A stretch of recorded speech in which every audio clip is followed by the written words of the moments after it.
bang! I had my belt on, right? And I still to this day remember the impact. I remember seeing the broken glass, and it was all in slow motion. This guy's probably killed a lot of people with his hands. And of course, I know this to be true. What's the story, everybody? Hope you're doing well. Pete here from Thairish Times, back again for another video. And today I'm interviewing a man who needs no introduction on the channel. I've interviewed him many times. Paul Wallis. He's back again. He spent nearly 40 years in Thailand. And today he's going to talk about an interesting business he was involved in. It's if you don't know what it is, Sak Yant is the traditional Thai tattoo. You see a lot of Thai people have them on their shoulders. The actress Angelina Jolie has one. We're going to talk about them today. They're sacred tattoos believed to grant spiritual protection, power, charisma, and luck to the wearer. So we're going to talk about that industry, who are the players in it, because there's interesting characters involved in this business, how it works, what's the meaning of the yants, the tattoos. You'll see a lot of Thai people, like I said, they have them, but a lot of Thai people get them for love spells. Businessmen and women get them for business domination. Criminals get them to protect them from bullets and swords and knives and everything like that. So we're going to talk about all that in this video. And then Paul has a major life update to share. There's something big going on in his life he wants to share with all of us. So let's get straight into the video, folks. Hope you enjoy it, and leave a comment down below and let me know what you thought about it. Cheers. Paul, okay, thanks for coming on again. Obviously a different setting now. We're virtual rather than face to face. I will say I do prefer doing the face to face ones with you, but it is what it is at the moment, and we will do them again soon, face to face. Right. Sure. But next time you're here. Yeah, sure. But so we've done this one already, and I've actually had a problem with my hard drive, and I lost it, which really annoyed me. But I know kind of the story. Just the Sak Yant tattoos. It's quite interesting part of Thailand Thai culture. Can you just explain what a Sak Yant tattoo is, and then what was your involvement in it? It goes right back to the 14th or the 15th century, I think, when Thai warriors would go to see this. What would you call him? Anyway, it's actually Resi in Thai, a shaman. Yeah. And he would draw on their fabric of their shirt or their covering, whatever they wore, a geometric design to protect them during battle. So they used to wear these things, these designs, and when they go to battle, they believed it would protect them. And I guess it didn't take long before that transferred from putting it on fabric to putting it on the skin. And I mean, that's where its origins came from. And after a while, I think the Cambodians and the Burmese were kind of terrified because they saw all these warriors who fought like men possessed, with all these tattoos on them. And that's how long ago Sak Yant goes back. Sak in Thai, sak means to poke. Yeah. And Yant is the name of the design. That it's usually it's an animistic thing, a spiritual thing. And there are hundreds of Yants. You have a couple, don't you, on your back? I do indeed. I'll send you a picture of I have them on my phone. I'll show a picture now. You have one in the middle of your back. I do. It's a big one, and boy, did it hurt. It hurts. I had it done because when I became a guide, I figured that if I'm going to guide people through the experience, because it is an experience, I should have one. So quite early on in the process, I selected this big one, and it took about 3 hours. And the Risi liked to jibe me. He was quite a comical guy, He'd say, "Well, I've done the first little bit of it," and this would be like 2 hours in, and he's finished it. But he would just say to me, "Yeah, I've done the first little bit now. We can have a break in a minute, and then we'll carry on." And I'd be like, "Yeah, it hurt." What was the business you got into? Because you worked with some kind of Thai guy. There was a business in this. There was indeed. Okay, well, how it went down was, I think it was would have been 2015. I was working at a Sarasat school in Minbury. Didn't like it. I'd reached the point with my teaching where I didn't enjoy it anymore. And when I don't enjoy something anymore, I won't do it. So I was kind of on the verge of looking for something else. And I had a good friend from England, and he had a friend who lived in Sukhumvit Road, Bangkok, who had a tattoo school. Yeah. So he had a website, and he would advertise to Westerners, come over here, spend a week or 2 weeks living in my house, and then I've got all these Thai tattoo artists who are going to teach you all this. And he had a good setup going there. He was even registered so they could get some kind of certification when they finished their tattooing. And I think at that time he'd been doing that for 2 or 3 years, and he decided to get into Sak Yant. He saw there was a market for it, for taking foreigners to see, a Sak Yant master. Now, he couldn't speak a word of Thai, this guy, but he had an employee, a girl, and she was quite switched on. So she found him a Resi in Bangkok. And he came to me and said, look, you're fluent in Thai. He said, what I need somebody to, from the very first email when they inquire about it, to setting up the booking, and to going to their hotel to collect them, taking them there, doing the translation, taking pictures, doing the guide bit. So he gave me this proposition, He said, look, I can't guarantee how much work you'll get, but we had an agreed figure every client I took per person. And I would get a percentage of whatever they spent on getting their yant done. So, I thought, okay, a door has opened. I'm going to take it. So I did. Now, at that time, I had a black Isuzu four-door pickup, which was about 7 or 8 years old. I bought it new. Cost me about 850K. A great truck it was. So I had everything. He gave me a good camera. My initial thoughts about Sak Yant was it's just a load of superstitious, Bahoni, if you like. There's nothing in it. There's nothing spiritual going on. That was my thought initially. So I thought about it. So I met the Sak Yant master, the Resi. Nice guy. We got on quite well, Got a good sense of humor. And so I started to do this. I would probably get 3-4 jobs a week.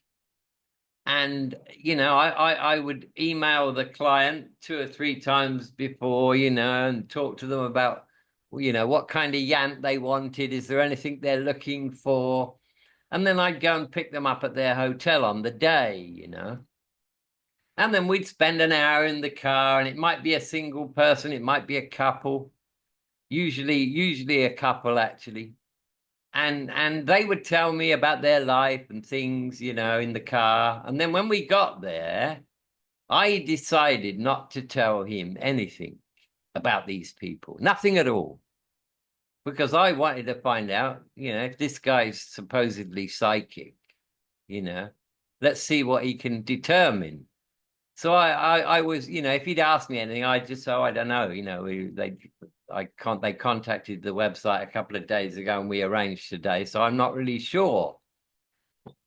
And I suppose over a period of 3 months, I saw some stuff that blew me away.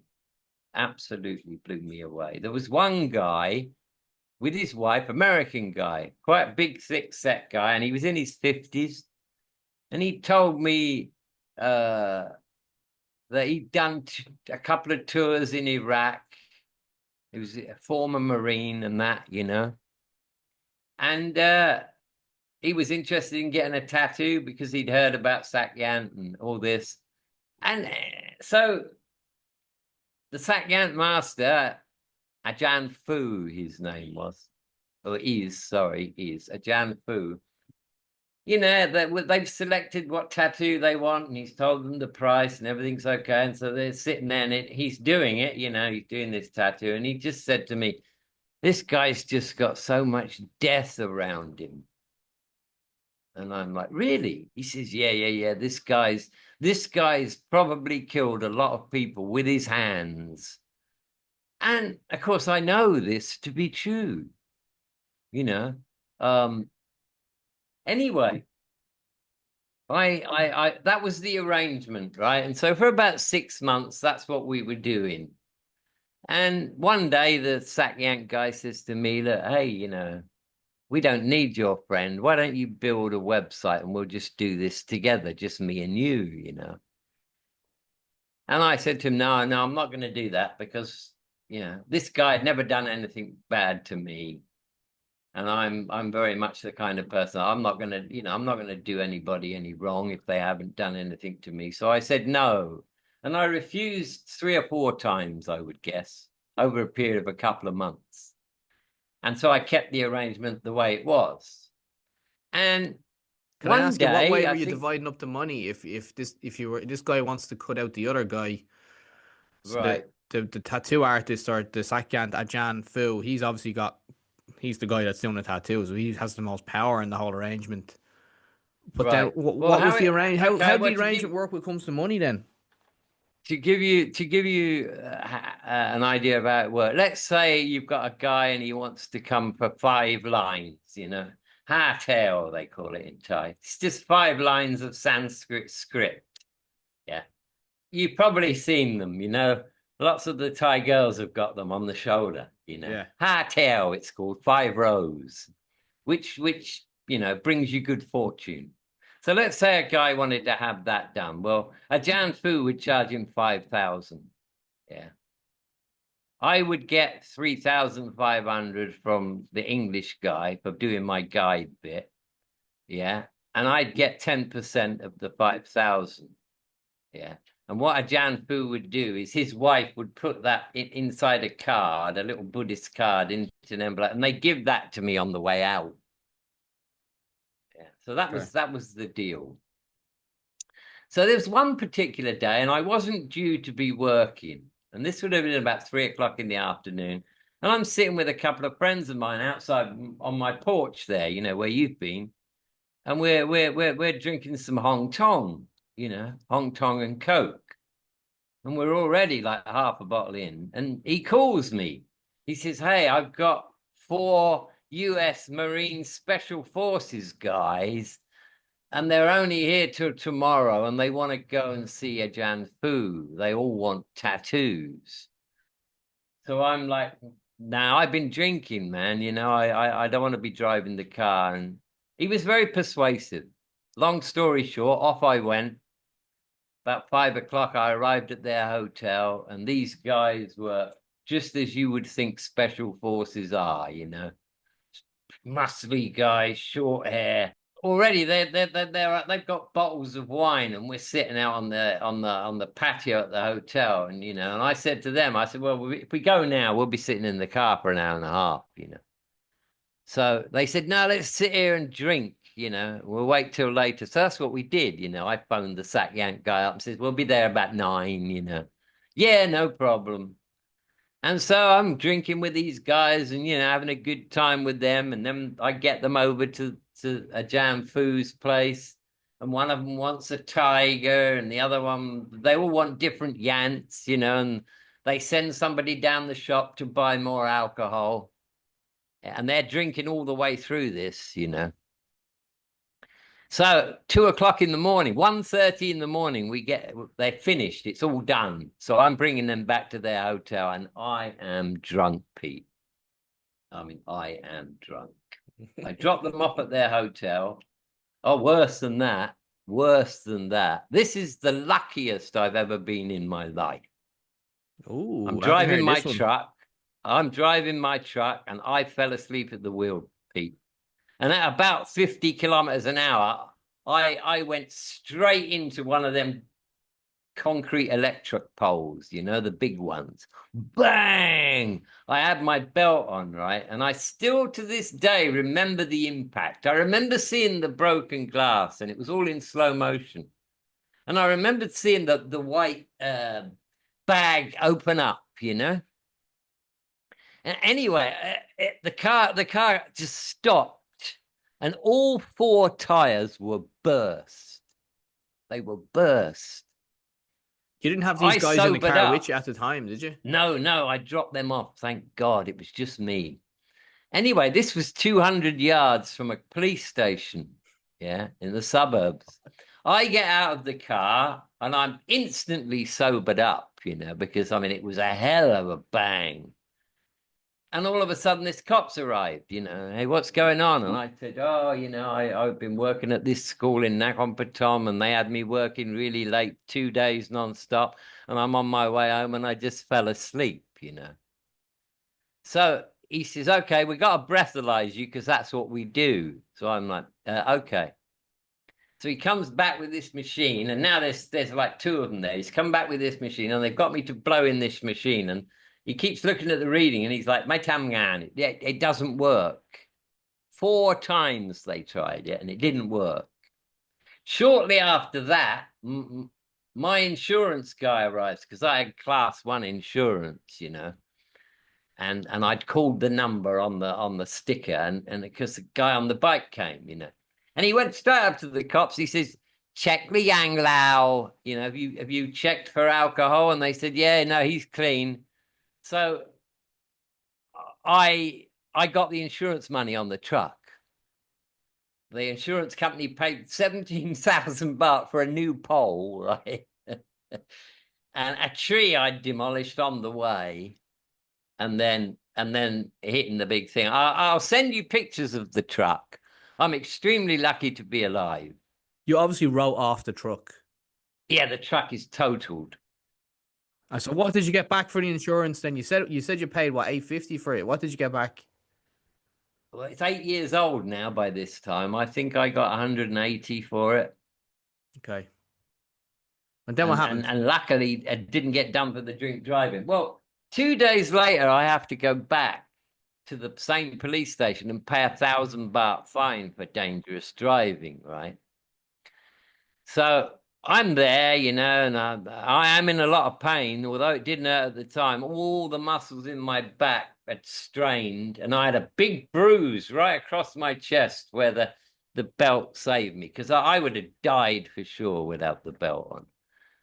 So I paid the money, and the cop's there, you know, writing the thing out, and he says to me, all in Thai, of course, he says, you know, you were really lucky because you were drunk, and that blower machine, it worked the following day, no problem at all. So you know, count yourself really lucky. And he says to me, you know, have you got any Buddhist yants or anything? And I says, yeah, I do. I says, I have this yant on my back, you know. And he said, well, consider yourself extremely lucky there then. Anyway, I can't move for a week. I would say I'm just laying on my front, you know, and I'm eating all these tramadols, and I know I've got no bones broken, but the pain was a lot, you know. So the English guy who owned the tattoo school gave me no help whatsoever. And I said to him, hey, man, you know, I took a chance there. I told you I didn't want to do this, and you persuaded it. You're not going to any kind of responsibility for this? And he said, no. So you wanted a couple of quid. I wanted something, yeah, to help me out. Shit, man, you know. Yeah. I did him a big favor. He pleaded me to go do this job, you know. So anyway, about a week later, I go back to the Sak Yant guy. Yeah. He gives me 50 grand straight away, 50 grand. He says, come, we got to get you another car, you know. And I thought, damn, that's decent of him, you know, really is. And he was a clever guy, you know, and he says to me, he smiled, he said, look, your mate who you won't cross him because he's never done anything bad to you. He doesn't look very good now, does he? So I said, no, he doesn't. I said, we'll make a deal, you and me. I'll build the website. and we'll continue doing it. And that's what we did. I became Google #1 on Google for Sak Yant in Thai. My website was. What year are we talking here? 2016. Yeah, 2016. And what was that English guy? What was he English, first of all? Was he English? Yes, he was English. What was his reaction then when you cut him out? He didn't like it, but I said to him, hey, you didn't do the right thing by me, so I'm bypassing you. And that was that, Did you ever hear from him again? Once or twice. He came round here drunk one day about 2 years ago, and I would have popped him normally. I mean, there was a time when I would have just popped him one. And I looked at him, and this voice inside my head says, no, just be nice, man, What was so he I saying said, come in, sit down, have a beer. He was just asking how I was getting on in life. And it turned out I knew exactly what it was. He didn't have a drinking buddy, so I was his last resort. So he tried to get me as a drinking buddy, and I just told him flat out, I said, no, I don't want anything to do with you, What happened, and that's it.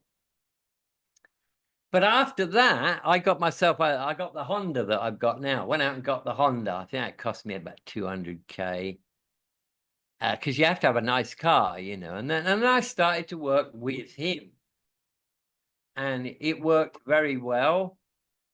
I ran the website. I gave a great service, from the initial email. And some amazing things happened, Pete. Absolutely incredible. One guy, right, this is 3 o'clock in the morning.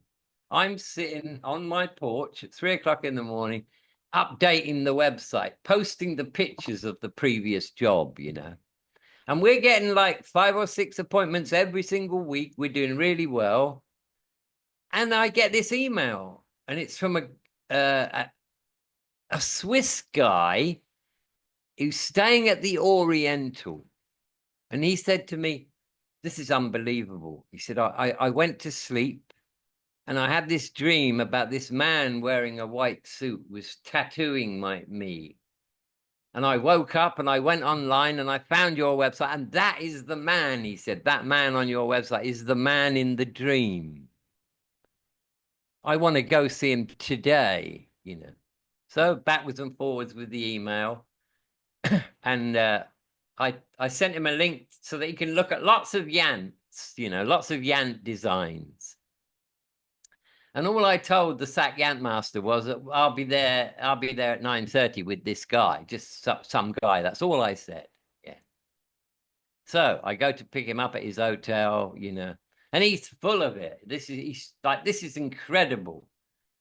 And he printed out this Yant. He's got this Yant. No, sorry, he's got it on his phone. That's right. That's the one I want. So we get to Fu's place, Ajarn Fu's place. And as we go in the door, he's sitting cross-legged on his little place where he would sit. And he just held up the Yant. And it was exactly the same Yant that this guy had chosen. And I'm like, how did you know? He said, I don't know, but I knew. I know. That's what he wants, isn't it? And I said, yeah. And it was a Yant that people don't normally ask for. Do you know the meaning behind it? That Yant? Oh, there are so many different ones. That particular one, I think it was something to do with creativity and spiritual protection. So, but this guy, this Sak Yant, Ajarn Fu, he was just able to tell straight away. Okay, this guy. He had it. He'd already printed it out because he used to print them out and use them as a tracer.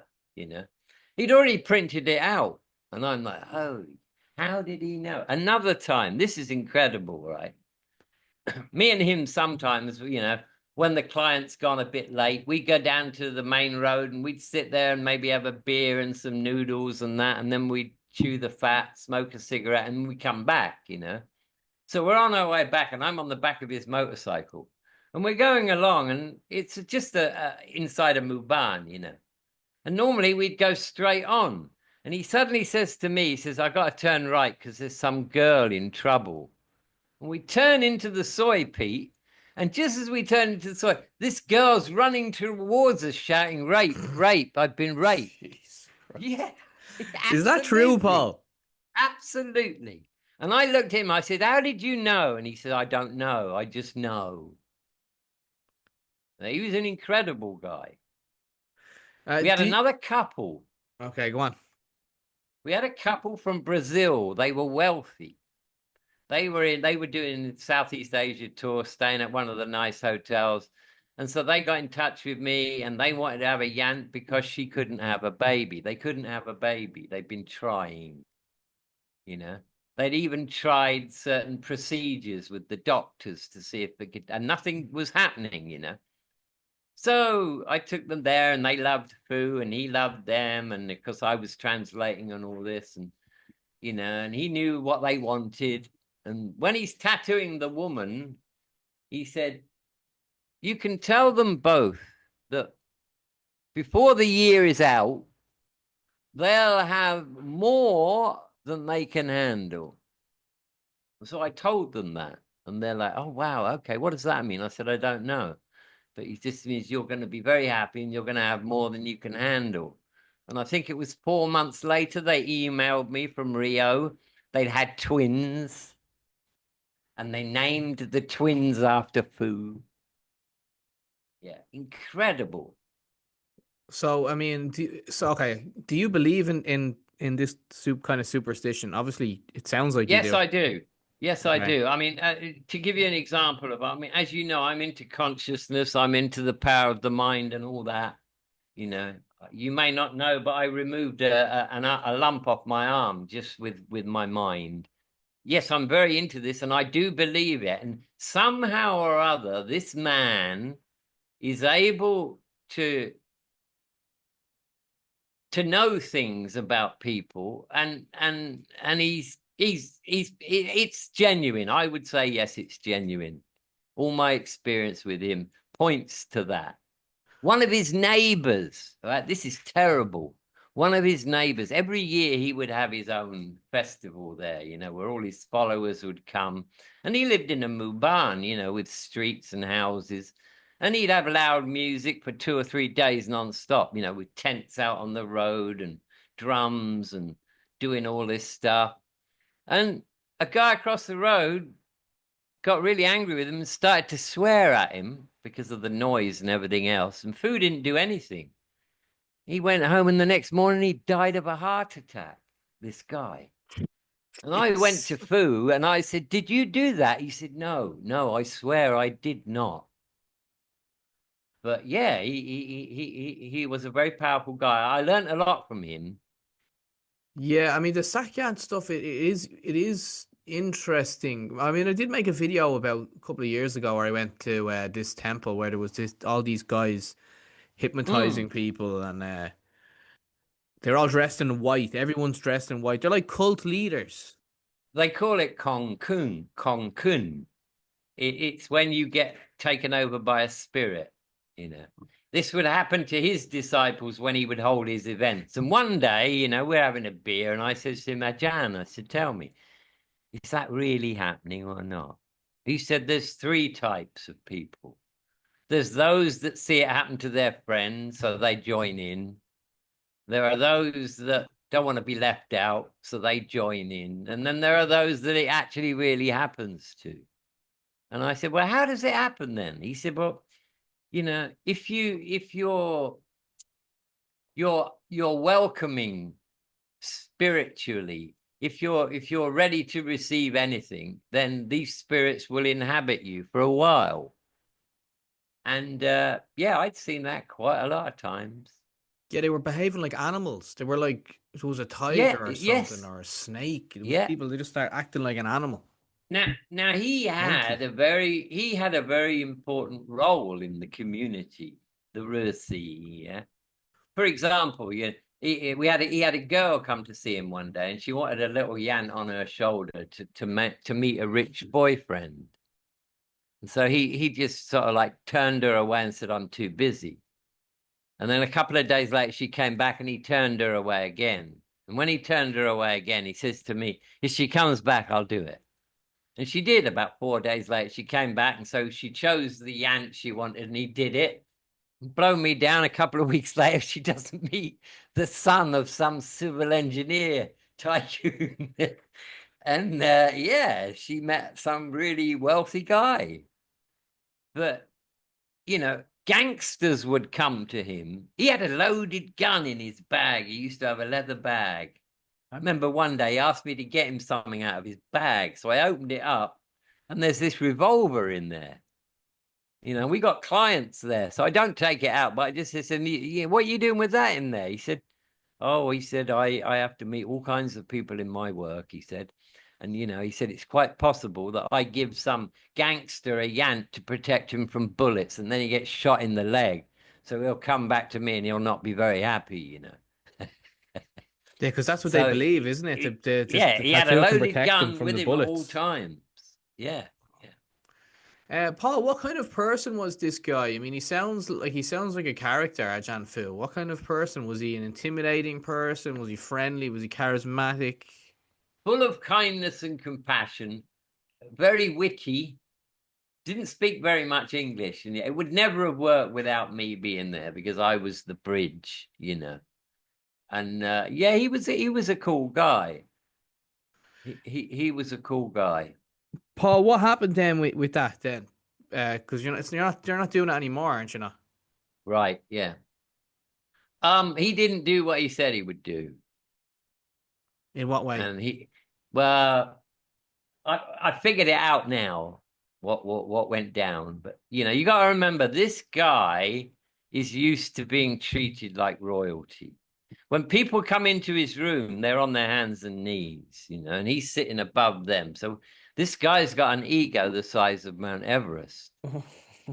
So after 1 year, Pete, right, 1 year, he has yet to pay me any commission for the tattoos, right? And it took so long. I let it go by so long because I was in awe of him, just as everybody was. But he wasn't keeping up his end of the bargain. And all I would get would be the money from the client for the guide thing, So I mentioned it to him one day, and he just looked at me and smiled and said, "Yeah, you're doing all right as you are." So he thought mistakenly that I would carry on doing this for the money I get from the client because I've got no other work. So I just looked at him and I said, well, you know what? I said, I'll shut the website down. How about that then? And, for about 5 or 6 days, there was bad feeling between me and him. I shut it down, Pete. I shut it down and I said, I'm not doing any more until you pay me what you said you would pay me. How much was the amount? Well, I gave him a bill. That's what it came to. I gave him not a bill, but I showed him that I'd made him 1 million baht in a year.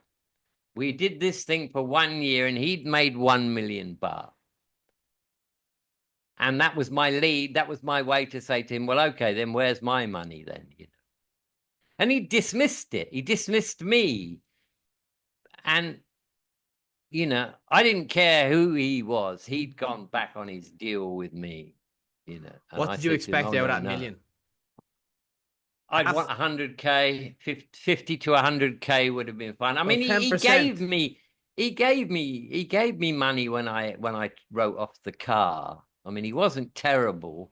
But he just assumed that I would carry on doing it, even if he wasn't going to pay me. And I shut the whole thing down. But he phoned me one day. Where were you getting any money from? You must have been getting some money from it. If you had the website up and running, you got the contacts, you must have been making some money.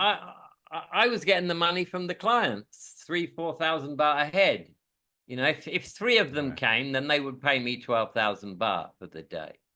And that covers everything. That covers my translation, transport, taking the pictures, sending them the pictures afterwards and doing all that. Yeah, I had a service fee. Okay, so you still were making something out of it then. He thought you were thought you'd be happy with that. No, I was making probably 50 a month, but that wasn't the point. We had a deal, and he wouldn't honor it, so I shut it down. About a week later, he's phoned me one night, quite drunk, and says, I've got people who are really bad here, and I know where you live. I said, yeah, I know you know it. Come now, bring your guns, come. I'm ready for you. There's no way I was gonna, And anyway, it never materialized, and it just fizzled out. He's not well now. Actually, he's got diabetes, and he's probably in his he's in his mid-60s. I would say. I hold no ill will towards him, Pete. I learned a lot from that man, and the biggest lesson I learned was never to hate anybody. He taught me that. Yeah. Hate destroys the container that it's in. It doesn't do anything to the target of the hatred. And so, we just left it at that, and he went his way and I went my way, and then I got into blogging. But it was a great 18 months of my life. And some of the things that I saw, with him were just amazing. How he knew so much about these people. So he's not doing it now then, is he? Yeah, only for his local Thai people, the local Thai people. So it kind of killed off his business as well, that this disagreement between the two. With foreigners, absolutely it did, yeah. Yeah. I've spoken to him a few times since then, and he realizes that, he misjudged me. And yeah. Too much water passed under the bridge for us to get it back together again. What if you had a couple of YouTube or a couple of subscribers right on your channel and be like, listen, Paul, I'd love to get one of these tattoos done. Can you put me in touch with the right person? Would you be up for getting it going again? No, I wouldn't. No, I wouldn't. No, Okay. because he's so stubborn, this guy, that he still hasn't said sorry to me. He hasn't apologized. He's admitted that he fucked up. He did that. He used to text me in Thai, and I'd use Google to translate it, and he said, I made a big mistake with you, didn't I? I said, yeah, you did. We could have done really, really well out of that. We had a huge following. We were #1 on Google. And yeah, you just disrespected me by thinking that I would just take it on the chin. Yeah. JB Wonders, JB Wonders, he had a yant. I took him to see Fu. He's got a tiger on his back. He had an amazing blessing experience. He put the mask on him and everything, and Fu really went into it. He's all this Sanskrit, and Jim is like, oh, wow. Yeah. Quite. Because they put a mask on your head, don't they, when they're doing it? Yes, yeah. Some of them do, yeah. No, it was very, very charged, the blessing. And these people all came away impacted. I've got probably 150 short video clips of the two clients sitting there like this saying, this has been the most amazing experience of my life. So yeah, he's a special guy. He is a special guy. And you were doing it at a time when it was just becoming really popular. I remember Angelina Jolie, Yes. She got a tattoo, didn't That's she? That's right, yeah. Hollywood actors and actresses getting tattoos. Yes, yeah. So I'm sure there's other people doing it now online. Yeah. And I mean, he would also, if I brought somebody there, he would say to me, so ask them about why they're here, why do they want this tattoo? And if they said it looked cool or something like that, he wouldn't do it. He would say to me, make sure they understand what this is all about. This is something to be respected, If they have any area in their life where, like maybe business or family, where they would like things to improve or they want to be protected against evil spirits, you say, this is what we can do. And he would let them know that they're in his family now, that they are his disciple. And Paul, let's move it on to you a little bit. I know you have a channel. Let's talk about your channel. You just started the channel. You got it going. Tell us about it. The Toothless Truth Teller. I don't know where the idea of that name came from, but it did come to me one day. So I'm Triple T. Yeah. What are your videos about? Well, I'm going to be absolutely honest with you now. since that first time we did this outside the front of my house, I still don't really know why people like listening to me. And so my idea is, well, I'll just keep doing what I'm doing until people don't. So I just ramble about stuff, ride around the village, let them meet, I'll show my street dog friends that I have. I'll talk about consciousness. I've written a book about consciousness, Pete, which I'm very, very happy about. I'm really excited about it because it's got a great reception so far. I've got some wonderful reviews. Yeah. Okay, I'll leave the link for your book, but we will do another video, a separate video Yes, about absolutely. that That as would be well. great. Yeah. Yeah. And I'm getting ready for the move. I think 2 weeks Yeah. from now, we're going to be moving to Kukan. So my Where's wife, my Kukan? good wife, it's about 40 kilometers from Sisaket City. Is it out in It's the in sticks? Sisaket province. Oh yeah, out in the sticks. Yeah, right out in the sticks. I've been there many times. I love it there. The mother-in-law, she's a real rock. I love her. So So why are you going there? Your mother-in-law's old, is she? she's 81. And I've always said to her, and obviously her daughter has always said to her, when it gets too much, uh, living alone, let us know and we'll come up and live there, because I work online, so it doesn't make any difference to me. And she's a very proud and independent woman, and she's got something like 16 rye of rice fields that she farms. She doesn't do it herself. She hires people. Um, and so she finally said to my wife a few months ago, yeah, it would be really nice if you and Paul came to live here. And what about your sons? Your two sons, are they going to stay in Bangkok? My two boys, yeah, Jerry they both got girlfriends. Jerry practically lives with his girlfriend. They rent an apartment somewhere. And Tom has one too, and he's here half the time. So they will just go their own way, and we'll take the two dogs with us, and we'll enjoy rural life in Kukan. What about the house? Ah, Limbury or the owner of the house wants to come in here and completely clear it out and redo it and sell it, and that's what it needs, because we've been living here for 19 years.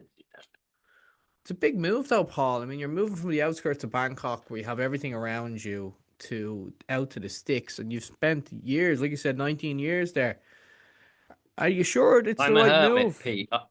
I'm a hermit. I'm absolutely sure it's the right move, because as far as I'm concerned, wherever I am, it doesn't make much difference to me. I love the countryside. It's quiet up there. I've got my bike, my push bike, so I can ride around, and we got the two dogs, and so no, it'll be great for me. I'm looking forward to it. But yeah, it's a bit of a change, sure. But what about living with your mother-in-law? I mean, who, living with someone's mother-in-law could be a bit Right. challenging, no? She's a woman of very few words, Pete. She's a woman of very few words. And when we got married, we went up there. We got married in the registry office in Bangkok, and we went up there, And my wife said, when we were on the way up there, my wife says to me, "Oh, two months ago, some Swiss guy got married in the village up the road from us, and he bought them a house and gold and a pickup truck and motorcycles." And I'm like, "Holy shit!" This I'm a poor guy. Anyway, we get up there, and uh she's very nice and polite, but a woman of not many words, and I just got to the point where I waited till she was on her own one time, and I went in there and I wayed her, and I said to her in Thai, "Look, I don't have a lot of money. All the money I've got's in this envelope here, and I want you to have it." I said, "But I'll make you a promise. I'll always look after your daughter and any children that we have, and if possible, I'll look after you too." She took the envelope, smiled, and carried on with doing what she was doing. And later on that day, I said, "Is Mum okay with me?" And she said, "Yeah." She says, "He seems like a good guy. I like his honesty," she said. And Wow. yeah, we've got on great. I've supported her since then, by the way. I have. Not that she needs it. Just give her a little bit to help her out every now and then. Yeah, we send her 3,000 a month. And Okay. every time my wife goes up there or I go up there, we come back with like a ton of rice. We don't need to buy rice for 3 months. Mother-in-law she's a savvy person. Normally when people have got rice paddy land, if they don't farm it themselves, what they do is they let somebody else farm it and they take a percentage of the crop. Yeah. But my mother-in-law doesn't do that. She hires people by the day to come and do the planting. Yeah. And she looks after it all. And then when it's ready to be harvested, she hires the combine thing and she hires the people and pays them by the day. And then she gets the rice herself and she mills it and sells it to the rice wholesalers. And so she's a smart woman. She actually makes more money doing that way. Clever. I mean, look, we have to document this part of your life when you do make the move. Who knows? Yeah, I absolutely, I can even will. go up Yeah, there and film. absolutely. Let's see what Yeah, happens, you'd Paul. be It'd be you'd be interesting more than to welcome. document that. Yeah, I'd like to get that on camera if I can. Yeah, But look, Paul, look, I'll be we'll do this again. Obviously I like doing them face to face with you. Prefer that, sure. but the situation we're in now, but is different, obviously. But listen, it's been a pleasure, man, and I'll leave the link to your channel down below in the comment section. I'll leave it in the description as Great, well. I'll leave thanks, your Pete. books as well down there, and then Great. you send me on as much photos as you can or whatever, and I can put them Yes, I in the will. video. I will indeed. I will indeed. And yeah, I look forward to you coming here again so we can get together somewhere. You know, you're more than welcome to visit me on the farm. Yeah. Well, let's see. Let's see. I mean, it's about 8 hours from Bangkok, isn't it?